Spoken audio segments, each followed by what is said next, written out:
শুভ সকাল সবাইকে। কেমন আছেন সবাই? আমি ডাক্তার মৌসুমী ইকবাল। আজকে সকালবেলা ঘুম থেকে উঠলাম, উঠে চিন্তা করলাম যে আপনাদের সাথে একটু কথা বলি। অনেকদিন ধরে কোনো ধরনের ভিডিও করি না। আসলে মাঝে মাঝে আমার একদমই ভিডিও করতে ইচ্ছাই করে না, কথা বলতেও ইচ্ছা করে না ক্যামেরার সামনে। তো সেই জন্যই কিন্তু কিছুদিন কোনোরকম কোনো ভিডিও করলাম না।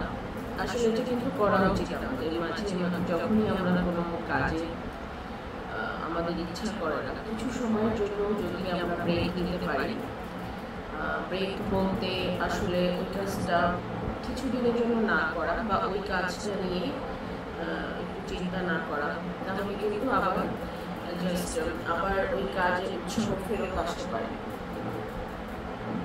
কফি খাচ্ছি, আমার খুব পছন্দের। এই কফিটা না হলে আমার সকালে শুরু হয় না।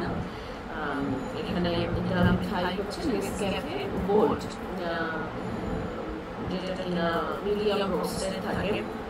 তো এই কফি সাথে কফি মেট দিয়ে এটা আমার সকালে উঠে খেতেই হবে। কিন্তু এটা খাওয়ার আগে কিন্তু আমি মোটামুটি 3 গ্লাস পানি অবশ্যই খেয়ে ফেলি, খালি পেটে, একদম এমটি স্টমাকে। সেটাতে যে উপকারগুলো আমি পাচ্ছি তা হলো আমার আসলে অবশ্যই কিছু টক্সিক বের হয়ে যায়। বাওয়েলের মুভমেন্টটা সকালবেলা হয়ে বাওয়েল ক্লিয়ার হয়ে যায়, অর্থাৎ বড় বাথরুম হয়ে যায়।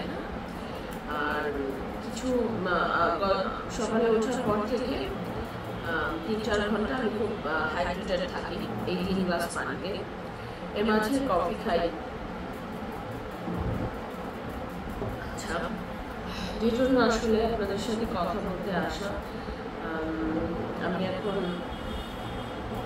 শান্তি ক্যান্সার ফাউন্ডেশনে যাব। ওখানে আমি সপ্তাহে একদিন করে বসি। কিন্তু কেন যাব আজকে? একটা মুখের ক্যান্সারের পেশেন্ট আছে, আমি বায়োপসির মাধ্যমে অর্থাৎ হিস্টোপ্যাথোলজিক্যাল এক্সামিনেশন হয়ে কিন্তু আজকে রুগী কি কনফার্ম হবে যে ওনার আসলে মুখের ক্যান্সারের ভ্যারিয়েশনটা কোনটা। তো দেখেন, মুখের ক্যান্সারে কিন্তু আমরা সবসময় বলে থাকি যে তামাক জাত দ্রব্য যেমন পান, সুপারি, জর্দা, খৈনি, তারপরে হচ্ছে সাথে যদি কেউ সিগারেট খায় এবং অ্যালকোহলের অভ্যাস থাকে, এগুলো কিন্তু আসলে রিস্ক ফ্যাক্টর।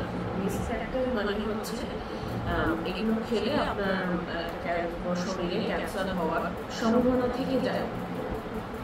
কিন্তু এগুলো যারা খাচ্ছেন না তাদেরও হতে পারে। যেমন আমার একজন মুখের ক্যান্সারের রোগীর কথা আমি বলতে পারি। ওনার কোনো ধরনের অভ্যাস ছিল না। উনি একজন পুরুষ পেশেন্ট, উনি কোনোদিন সিগারেটও খাননি। দুঃখ করে আমাকে বলেছেন, যখন ওনার মুখে জিহ্বার ক্যান্সার ডায়াগনোসিস হয়, আমার খুব দুঃখ করে বলতেন যে ডক্টর, আমি তো কোনোদিন সিগারেট খাই, কত ছেলেরা কত সিগারেট খায় আপনি আপনারা বলেন, কিন্তু আমি খাইনি, কিন্তু আমার হলো কেন? এটা কেন হলো? এটা হলো ওনার ওখানকার টিস্যুটা ভিতরে যে জেনেটিক পরিবর্তন হয়ে গেছে। এটার কারণে কিন্তু ক্যান্সার হয়। জেনেটিক পরিবর্তন নানা কারণ হতে পারে, ডাইরেক্টলি বলবো। এখন এই রিস্ক ফ্যাক্টর যেগুলো বললাম, সেই রিস্ক ফ্যাক্টরগুলো কিন্তু যদি আপনারা মেনে চলেন, তাহলে আপনারা কিছু ধরনের মুখের সমস্যা থেকে দূরে থাকবেন। অর্থাৎ মুখে কিন্তু একদম ক্যান্সার হওয়ার আগে কিছু বিনাইন ঘা হয়, অথবা ক্যান্সারের পূর্ববর্তী কিছু ঘা হয়। সেই ঘাগুলো যদি আপনারা রোধ করে দিতে পারেন, তো আপনাদের মুখে ক্যান্সারের কিন্তু সম্ভাবনা কমে যায়। তো অবশ্যই সেজন্য করতে হবে। আপনি নিজে হয়তো দেখে অনেক সময় কিছু বুঝবেন না। 6 মাস পর পর একজন ডেন্টিস্ট বা ডেন্টাল সার্জনের কাছে, যিনি কিনা BDS পাস, তার কাছে যাবেন।